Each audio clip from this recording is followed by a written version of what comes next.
There are moments in history when the voice of God cuts through the noise of nations, when the wind shifts, the ground trembles, and time itself seems to lean forward. We are now in such a moment. August 2025 will not be just another page on the calendar.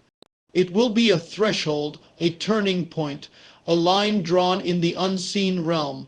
The Lord has declared that in this month certain things must come to pass, things that will shake, reveal, overturn, summon, and protect. These are not the whispers of human speculation, but the stirring of heaven's decree. For the signs are aligning, the seals are breaking, and the stage is set for what has been long foretold. Those who have eyes will see, those who have ears will hear, and those who stand in the shadow of the Almighty will know that the hand of God is moving in the earth. The shaking of foundations, there are seasons when the earth itself seems to groan beneath the weight of what man has built upon it. August 2025 will be such a season. The Lord has spoken, the foundations will be shaken, not the foundations of the earth's crust, but the deeper ones, those hidden pillars on which kingdoms, economies, and human pride have been built. That which has been exalted above God will be humbled, and that which was thought unshakable will be exposed for what it is, fragile clay in the hands of the potter. The shaking will not be random, it will be precise. Like the surgeon's scalpel, it will cut away the diseased and the dead. Like the threshing floor, it will separate the wheat from the chaff. For years, men have erected towers in their own name, towers of wealth, towers of political control, towers of cultural idols, and they believed those towers could never fall. But the Lord declares, if it is not built on my truth, it will not stand. This shaking will begin subtly. Structures of power will start to falter. Policies once praised will unravel. Alliances once celebrated will fracture. Leaders who seemed untouchable will suddenly stumble, their carefully guarded images shattered in the public eye. What was whispered in secret will be shouted from the rooftops, and the confidence of the masses will be tested. It will be as if a wind from the wilderness sweeps through the palaces and boardrooms of the earth, toppling the pride of man. But the shaking is not only for the rulers, it is for the people. The Lord will shake households, communities, and even the hearts of his own people, not to destroy them, but to awaken them. For too long, many have built their faith on convenience, on comfort, on the shifting sands of human approval. When the shaking comes, the sand will scatter, and only those who have anchored themselves to the rock will remain unshaken. Do not mistake this for chaos. The world will call it collapse, but heaven will call it cleansing. The hand of God is not striking in wrath for wrath's sake. It is striking to realign. When the ancient temple in Jerusalem stood, there came a day when the Lord allowed it to be shaken, torn down stone by stone. Why?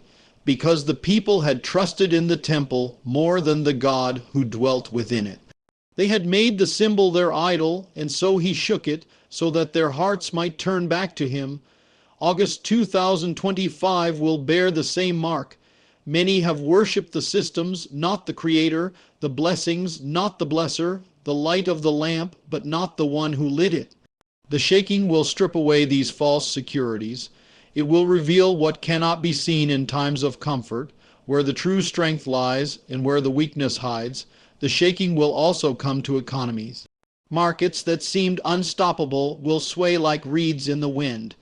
The world's currencies will feel the tremor, and nations that boasted of financial invincibility will face the sobering truth that all silver and gold belong to the Lord, and he gives or takes as he wills.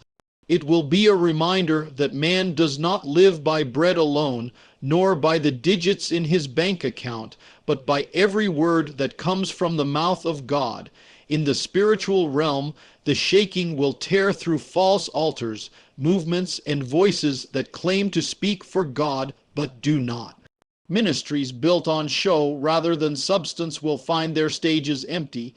Leaders who have turned the message of the kingdom into a marketplace will face the collapse of their empires, for the Lord is jealous for his glory, and in this season he will not share it with idols. Yet even in the shaking there will be mercy, for just as a tree is pruned so that it may bear more fruit, the cutting away will make room for new growth.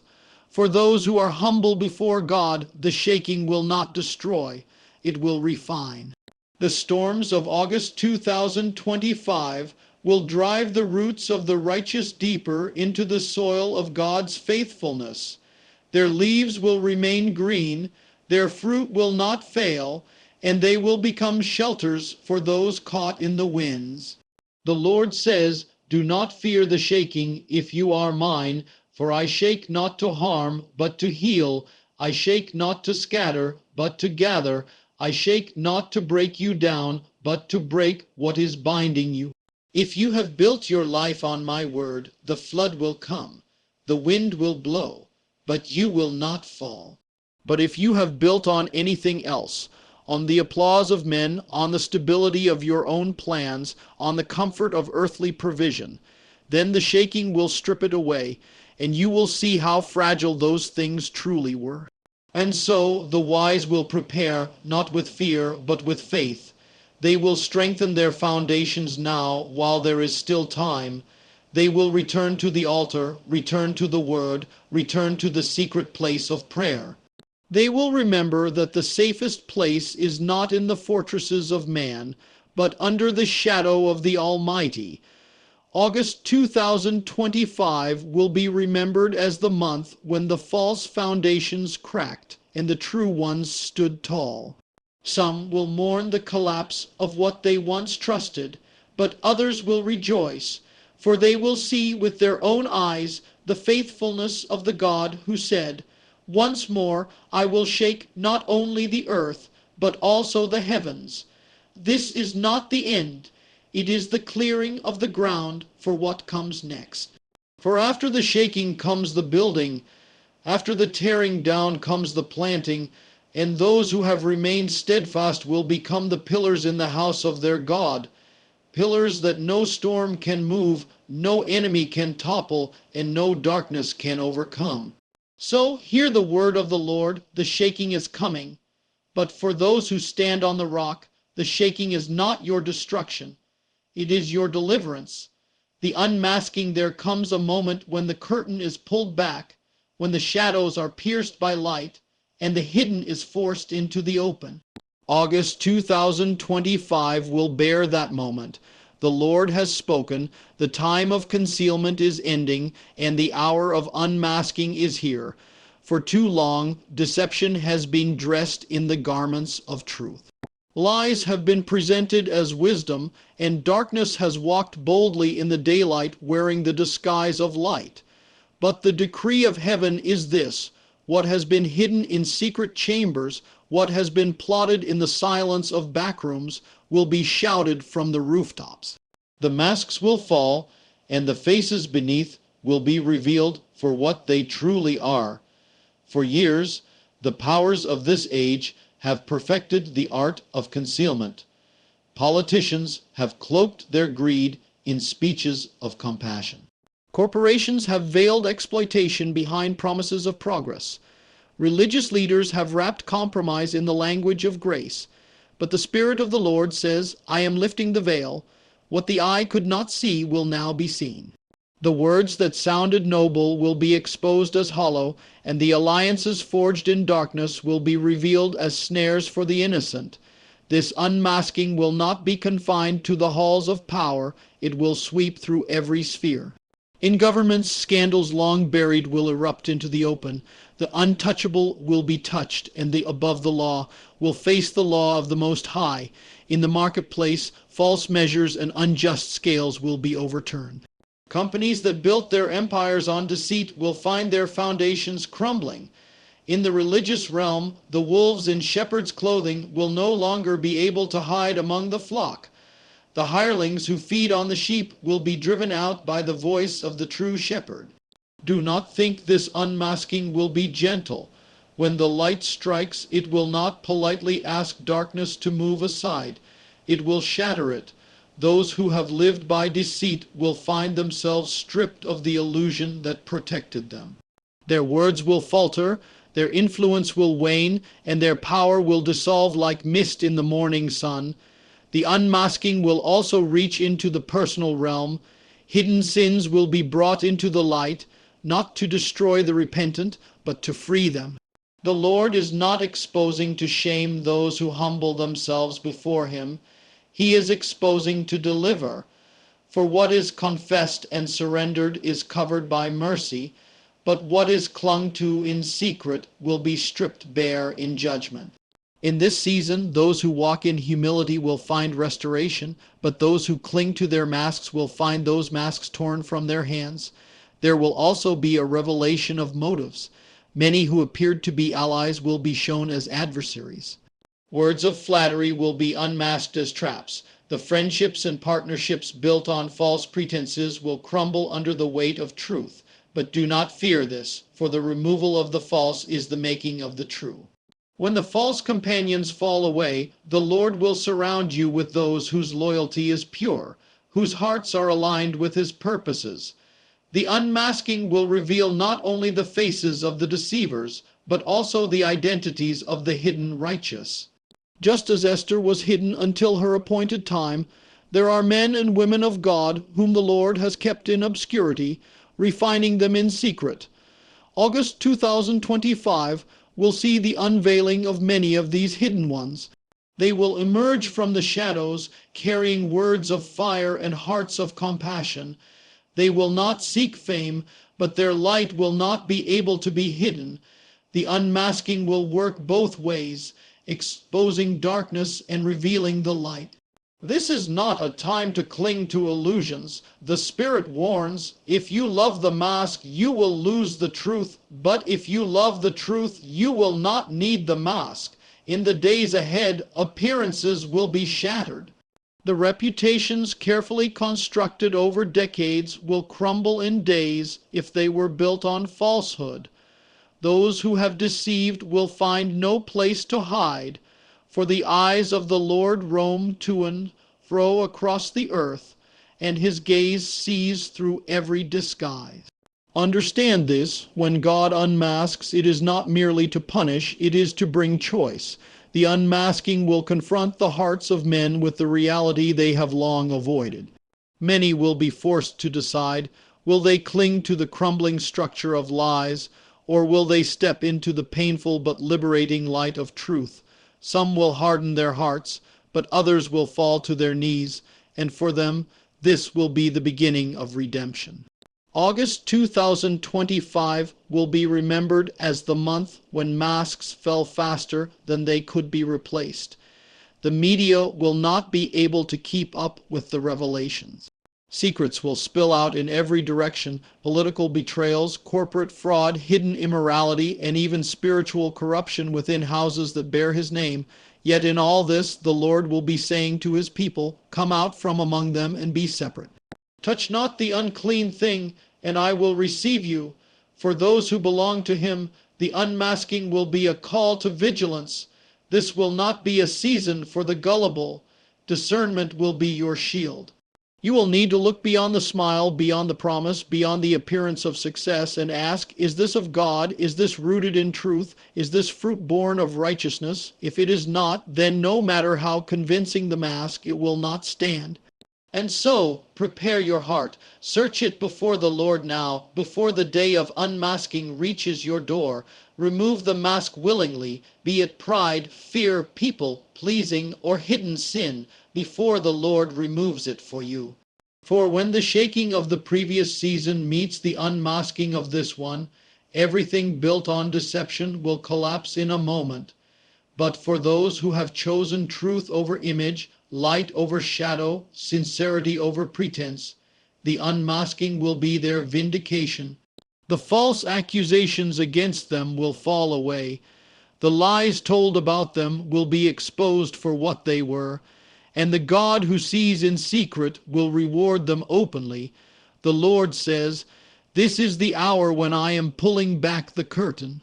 This is the hour when my people will see who stands with them and who stands against them. This is the hour when the world will learn that nothing is hidden from my eyes. August 2025 will leave the masks on the ground and the truth standing tall. And once you have seen the face behind the mask, you cannot unsee it. The turning of the tide, every sea has its rhythm. The tide comes in, the tide goes out.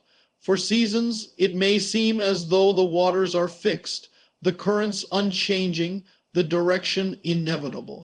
But then, without warning, the pull shifts, the current reverses, and the ocean that seemed set in its course begins to move in the opposite direction. August 2025 will be such a moment in the Spirit, the turning of the tide. The Lord has spoken, the flow of events, the momentum of history, the direction of nations will begin to reverse under my hand. The powers that have pressed forward against my purposes will find themselves suddenly driven back. That which has been advancing toward darkness will begin to be pushed toward light. This turning will not be born of human strategy.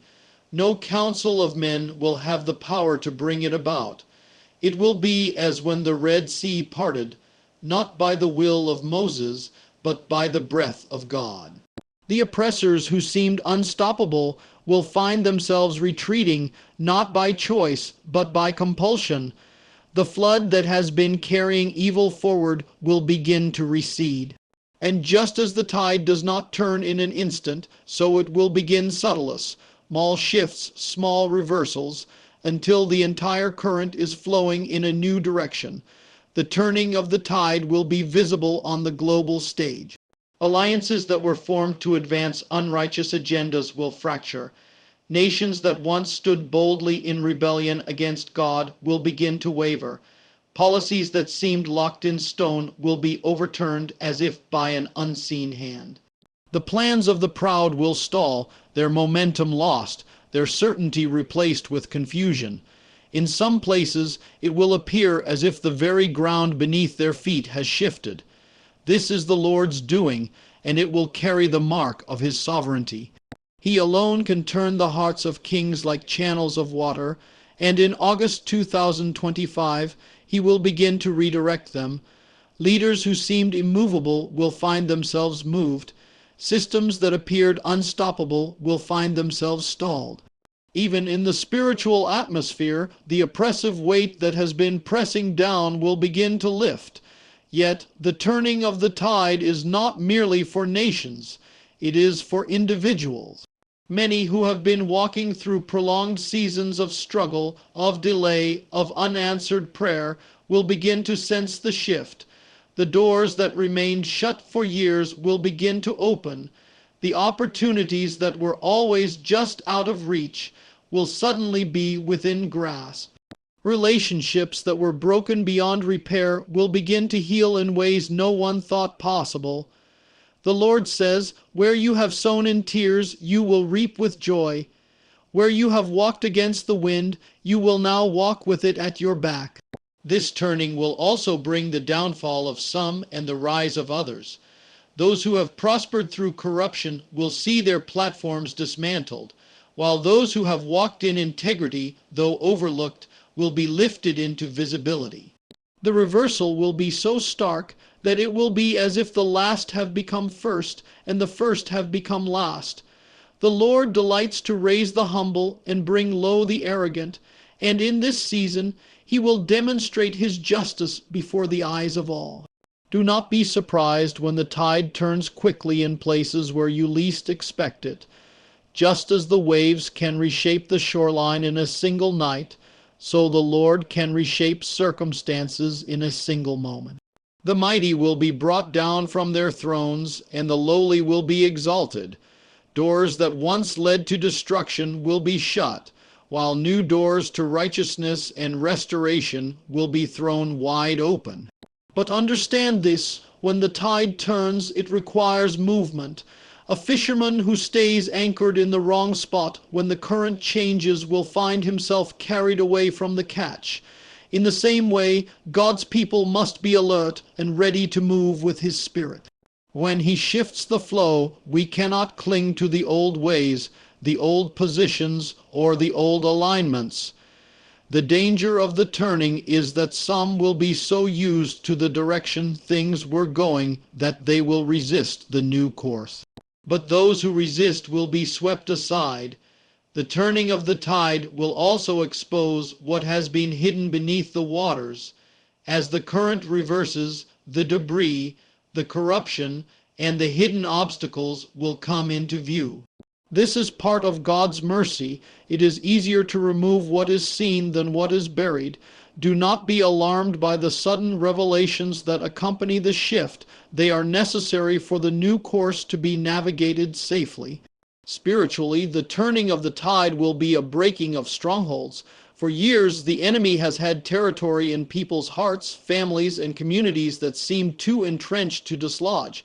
But when the tide turns, those strongholds will be weakened, their grip loosened. The prayers that seemed unanswered will suddenly begin to bear fruit. Deliverance will come where there has been oppression. Healing will spring forth where there has been long-standing affliction. August 2025 will mark the beginning of this turning, but the effects will ripple far beyond the month. Like a river redirected at its source, the flow will continue to change everything downstream. What happens in these days will set the course for years to come. Those who align themselves with God's movement now will find themselves carried into seasons of acceleration, while those who resist will find themselves fighting a current too strong to overcome. The Lord says, "Do not despise the days of small beginnings." Do not overlook the first signs of the shift. When you see the clouds the size of a man's hand, know that the rain is coming. When you see the first waves pulling back from the shore, know that the tide is turning. This will be a season of hope for the weary.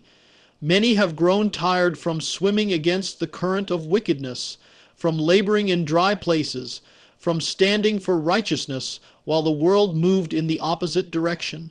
But in August 2025, you will begin to feel the push of heaven at your back. You will see the signs that God has not forgotten, that He has heard every prayer, every cry, every whisper in the night. So be ready. The turning of the tide is both a deliverance and a test. It will free you from the forces that have been pressing against you, but it will also require you to move forward, to let go of what has been, and to step into what God is now doing. For the tide does not turn so you can stand still. It turns to carry you to a new shore. And when you look back on this moment, you will see it clearly. The point when the current shifted, the battles began to change, and the hand of God moved in ways no one could deny. August 2025 will be that point, the turning of the tide, the call to the remnant in every generation. There comes a time when the multitude cannot be trusted to carry the truth. When the voices of the crowd are swayed by fear, seduced by compromise, or silenced by convenience, God turns to the few, the remnant. August 2025 will be such a time. The Lord has spoken. I am calling forth my remnant. Those who have not bowed to the idols of the age, who have not been bought by silver or seduced by applause. Those whose hearts beat in rhythm with mine, whose allegiance is not to the shifting winds of culture, but to the eternal King who reigns over all. The remnant is not defined by numbers. It is defined by faithfulness. In Noah's day, it was a single family. In Elijah's day, it was 7,000 who had not kissed Baal. In the days after the cross, it was a small band of disciples who turned the world upside down. And now, in our day, the Lord is again searching, not for the many, but for the few who will stand when the many bow, who will speak when the many are silent, who will obey when the cost is high. This call will come as a stirring in the spirit, a restlessness in the soul, a holy dissatisfaction with the ordinary. Those in the remnant will feel it as an urgency they cannot shake, a sense that they have been preserved for something more than comfort, more than survival. They will hear the whisper of heaven, "Come out from among them, separate yourself, prepare yourself, I have need of you." The remnant is marked by separation, but not isolation. They are not called to hide from the world, but to stand distinct within it. They are light in a dark place, salt in a rotting culture. They are called to be holy, not in the shallow sense of outward appearance, but in the deep sense of being set apart for God's purposes. In August 2025, the Lord will draw clear lines between what is His and what is not. The middle ground will vanish, the gray areas will fade, the remnant will stand out, not because they seek attention, but because they cannot blend in. This call will require courage. The remnant will be misunderstood, misrepresented, even hated. Their refusal to compromise will be called arrogance. Their obedience will be mocked as fanaticism. But the Lord says, "Blessed are you when men revile you and persecute you for my sake, for great is your reward in heaven." The approval of men is fleeting. The commendation of God is eternal. The remnant will also be a people of deep intimacy with God. They will not be sustained by public platforms or corporate gatherings alone. Their strength will be in the secret place. When the storms rage, they will not be tossed because their roots go deep into the soil of His presence. They will hear His voice clearly when others are deafened by the noise of the age. And because they hear, they will move with precision, doing in a moment what others cannot accomplish in years. In August 2025, the Lord will begin to reposition His remnant. Some will be moved into new places, given new assignments, connected to others they have never met before. These connections will be divine alignments, relationships forged not by human networking, but by heaven's hand. The remnant will begin to recognize one another, drawn together by the same fire, the same burden, the same unshakable loyalty to the King. The call to the remnant is also a call to readiness. Like the 5 wise virgins in the parable, they will keep their lamps filled with oil, refusing to live on yesterday's supply. They will not waste time in distractions or entanglements that drain their strength. They will live with urgency, not in panic, but in purpose. Every action, every word, every decision will be weighed against the question, "Does this please the one who called me?" And the remnant will be armed, not with the weapons of the flesh, but with the weapons of the Spirit. They will wield truth in a world of lies, love in a world of hate, faith in a world of fear. They will pray with authority, speak with boldness, and act with the assurance that they are ambassadors of a kingdom that cannot be shaken. The Lord warns that the days ahead will test every foundation. When the pressure mounts, many who claimed faith will be revealed as hollow. But the remnant will stand, not because they are stronger in themselves, but because they have learned to lean entirely on the strength of their God. They will be like Shadrach, Meshach, and Abednego, refusing to bow even when the furnace roars, and walking through the fire without the smell of smoke, because the Son of God walks with them. This calling will come with cost. The remnant may lose positions, friendships, even family relationships, but they will gain something far greater, the unbroken fellowship of the one who called them. And in the end, when the dust has settled and the kingdoms of this world have fallen, it will be the remnant who reign with Him. The Lord says, "Do not despise your smallness. You are not overlooked. You are hidden. You are not forgotten. You are preserved. I have kept you for this hour, and I will place you where your light will pierce the darkness. I will put words in your mouth that will not return void. I will cause your hands to build what cannot be torn down, and your feet to walk paths others fear to tread." In August 2025, the dividing line will grow sharper. The crowd will choose comfort, but the remnant will choose the cross. The crowd will seek safety, but the remnant will seek the kingdom. And though they are few, they will carry the authority of heaven, for they walk not in their own name, but in the name of the Lord Almighty. So hear the call, you who feel the stirring. This is your summons. The King is gathering His remnant. Prepare your heart, strengthen your hands, fix your eyes on the mission. The days are short, the hour is late, but the glory that will rest upon the remnant will be greater than anything the world can offer. You were born for this time, not to watch history happen, but to shape it under the guidance of the one who holds the future. When the books of heaven are opened, it will not be the size of the crowd that matters. It will be the faithfulness of the few, and in August 2025, the few will rise. The seal of protection in every season of shaking, in every hour of judgment, there has always been a mark, a covering set upon those who belong to the Lord. August 2025 will be no different. The Lord has spoken, I will place my seal upon my own. I will draw a circle around them, a boundary the enemy cannot cross, a covering that no weapon can penetrate. While the storm rages and the earth trembles, my people will dwell under the shadow of the Almighty, and no evil shall befall them. From the days of Noah, the pattern has been the same. Before the floodwaters came, the ark was sealed. Before judgment fell on Egypt, the blood of the Lamb was marked on the doorposts. Before the walls of Jericho collapsed, Rahab's window was tied with a scarlet cord. In each case, the world outside was in chaos, but those within the covering stood untouched. This is the promise of the seal of protection. It does not mean the storm will not come, but that in the midst of it, the Lord himself will be your refuge.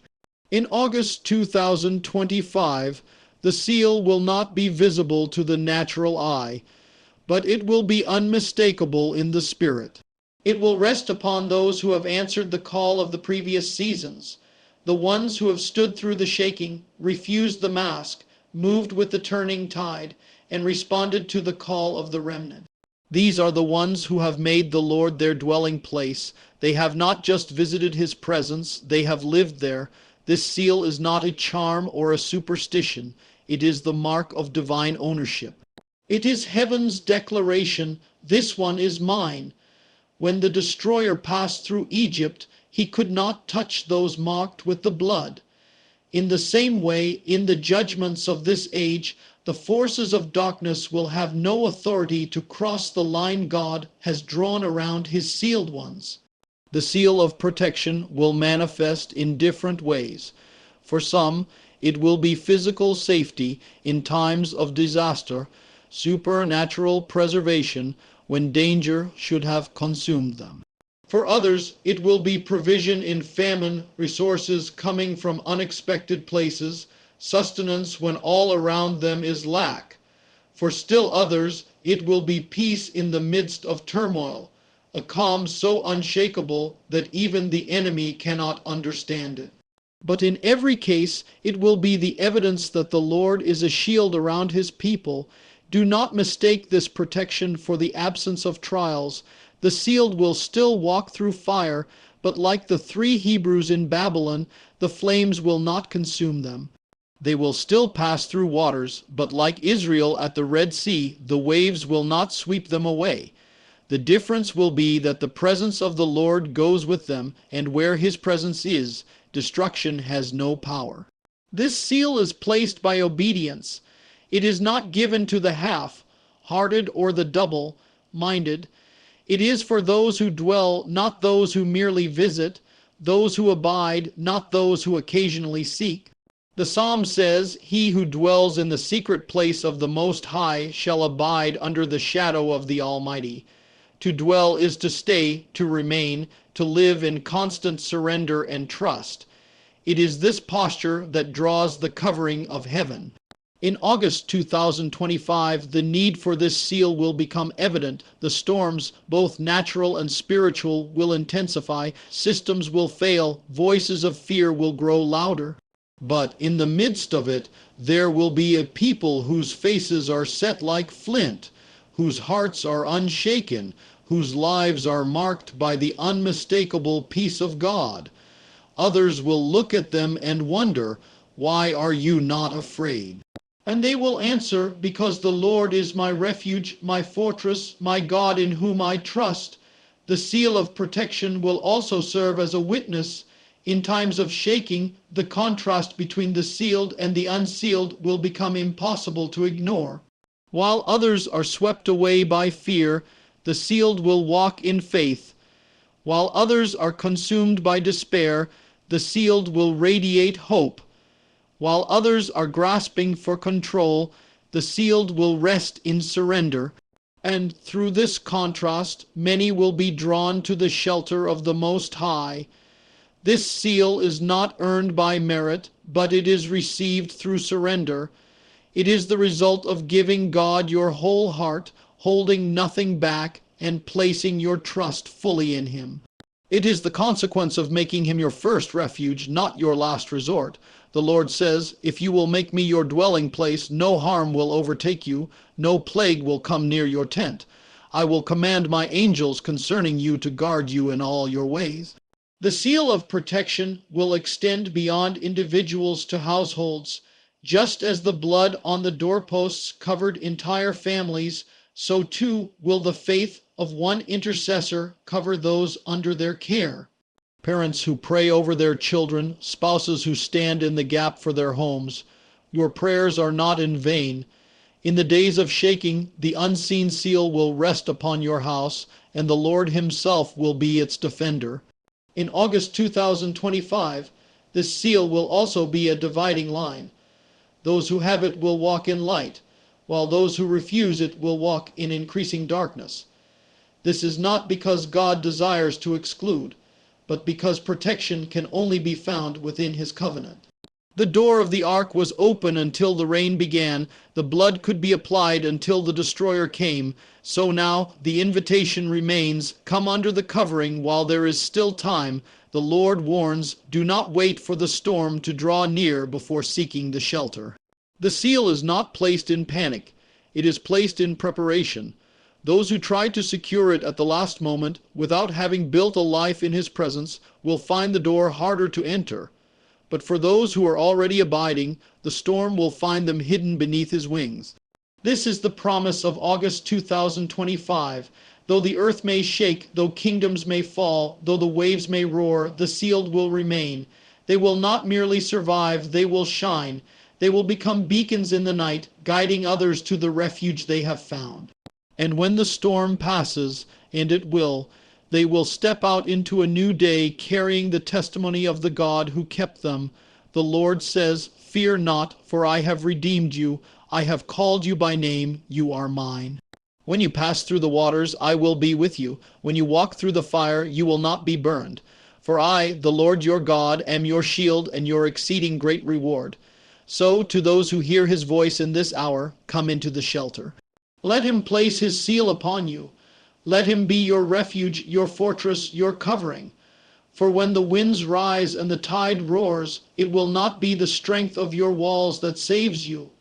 It will be the seal of protection placed by the hand of the Almighty.